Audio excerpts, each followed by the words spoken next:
Good morning. It is Thursday, September 26, 2024. It is our 28th day of the trip home. We are winding down. Yeah, look at the beers, look at the beers.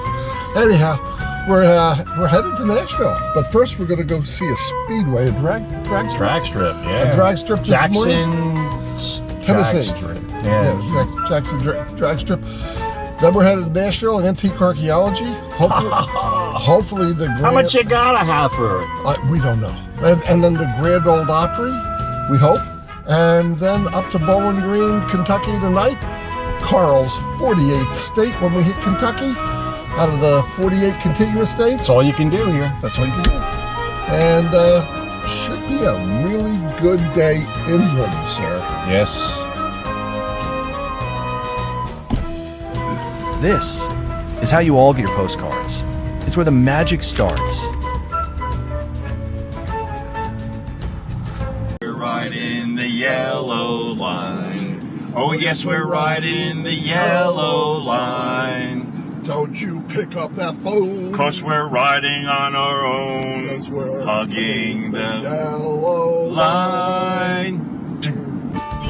All right, we're on our way now. Where are we going? How many? We're going to, How many are we? going to drag strip. We're on our way to the Jackson drag strip, and we just had to laugh because at the stop sign, turn left into US Route 45 bypass south. we just buckled in and put the address in the Miss GPS there, and then and Bill was like, "Oh, what are we doing?" And at the same exact time, we both said, "How many are we?" That's us. We've been together for how long? How many 44 years? It's gonna be another good day. Here we go. That's Stay in the middle two lanes.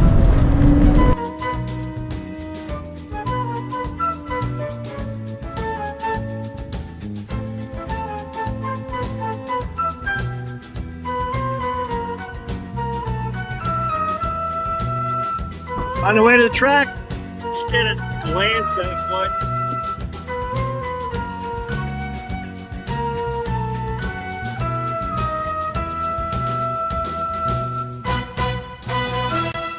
It didn't take the guys long to arrive at Jackson Dragway and started the day on a natural high, a active local raceway that is well maintained and very popular on the weekends. Unfortunately, we couldn't get past the lock gate, but was viewable from outside. Every track has its own personality, and this one shines. Good for them. They had a great view staring straight down the quarter-mile dragway, and even the Christmas tree starter lights were highly visible and unobstructed to them. It appeared to be surrounded by fields of soybean plants. This would make a grand total of 23 raceway visits thus far. The guys left the dragway and continued to find their way back to I-40 East, headed towards Nashville, 110 miles away. It had turned out to be another beautiful, bright, sunny day, with a few white, fluffy clouds floating about silhouetted against the blue sky background, which, truth be told, made the drive a pleasure. Following the phone's GPS directions, they arrived at Antique Archaeology in downtown Nashville, Tennessee. Immediately after parking, the boys gazed across the street and took in a massive structure filling not only our entire vision, but their peripheral vision as well. Their jaws dropped as they realized the incredible size of the Marathon car manufacturing plant. There's a 2-story old red brick factory stretching for several blocks on that side of the road in both directions. Some of it was even on their side of the road, but that was the Marathon Car Company Museum. They were parked about mid-factory, and fortunately for them, Antique Archaeology was just one of the 20 or more stores just across from them housed inside this wonderfully historic old manufacturing plant. The guys found this historic building a wonder to walk through and behold. Besides the Antique Archaeology shop, they also perused a Harley-Davidson retail store and found out the entire building is anchored by a distillery on either end. Here they came expecting a singular building containing the Antique Archaeology shop, just like their original and first building in LeClaire, Iowa. We visited back in 2021, but they had the bonus of this phenomenal structure, its history, and several shops to visit, which rounded out the stop as yet another awesome experience. And this place was way more than I thought it was. really, really cool. It's not just antique archaeology. It's a whole mess of different little cutesy type shops boutiques, everything in it. Even a distillery in an old Marathon car Factory. manufacturing factory. Yeah, crazy. Really. Factory was cool, and then the girl over in the Harley shop told us to head on across the street where they actually have the cars that they built here. So we're doing that right now. Cool. Marching over to the other side of the street, the guys entered the actual automobile museum. Marathon Motor Works was a brass-era automobile manufacturer based in Tennessee. Southern Engine and Boiler Works, founded in 1889, which made industrial engines and boilers in Jackson, where the guys stayed last night, established this factory in 1907 in Nashville. From 1909 to 1914, the company manufactured the Marathon automobile within the red brick walls they continue to gawk at.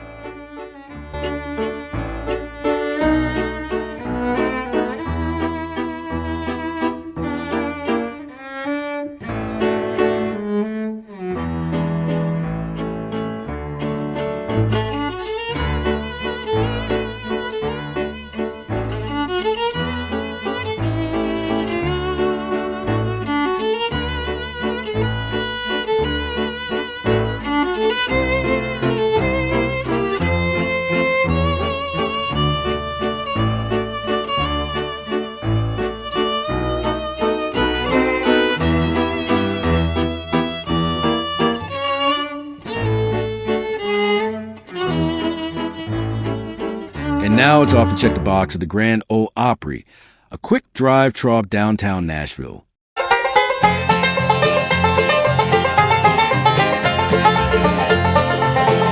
Come and listen to my story, if you will. I'm gonna tell about a gang of fellers from down at Nashville. First I'll start with old Red Foley doing the Chattanooga shoe. We can't forget Hank Williams with them good old lovesick blues. It's time for Roy Acuff to go to Memphis on his train with Minnie Pearl and Rod Brasfield and Lazy Jim Day. Turn on all your radios, I know that you will wait. Hear little Jimmy Dickens sing, take a... How are you? I'm sorry I made fun of your get up from the car. Did you make fun of it? I thought you were admiring it. No, actually I was. I said you had to turn the batteries off because it's so loud. I just thought you thought it was beautiful. You know what? But I knew you were something special. Who else would show up in head-to-toe sequin? Absolutely. No, it's stunning. Believe me, it's stunning. But what's going on here? Obviously, he's got a much better camera than I do. Yeah, so I'm a news anchor with Channel 4, the NBC station. Oh, cool. And tonight is the second annual People's Choice Country Awards here. Oh. So the red carpet opens in a couple of hours, and I'll be on the red carpet. Oh, jeez. Yeah, it's fun. Oh, that's so cool. Well, thank you. Sure. Thanks for letting us interrupt you. Yeah, and thanks. that's a real camera. I just had to... Hey, you got 4K on there?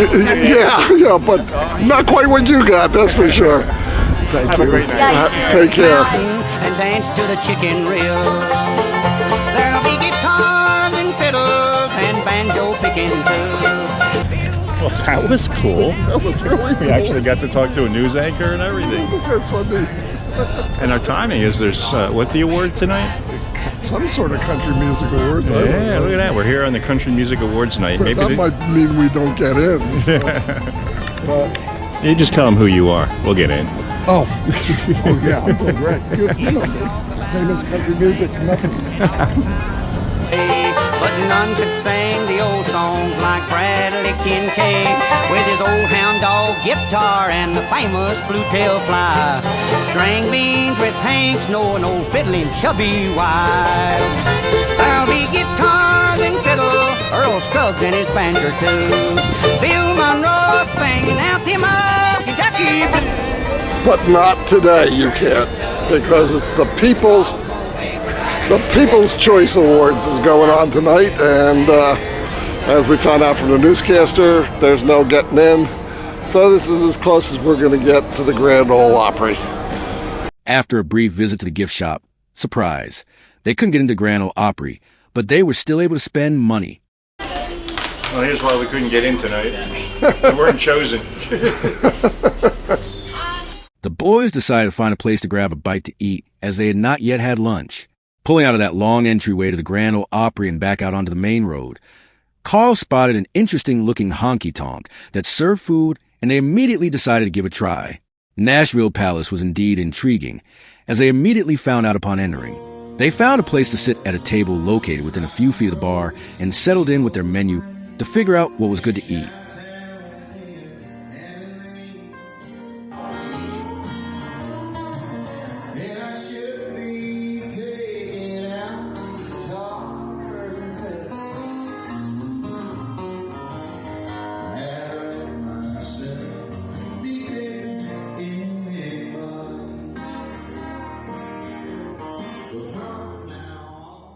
The duo on stage yelled over Bill, "Where you from and why are you here in Nashville?"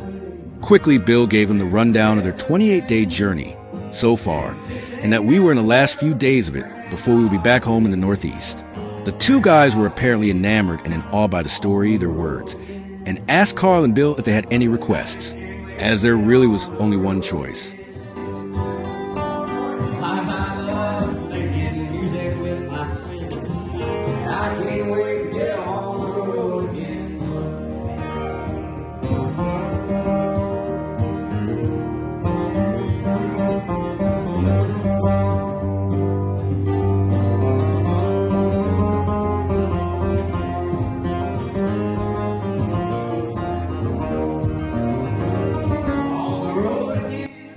With full bellies, they hit the road yet again to drive the last 65 miles north from Nashville.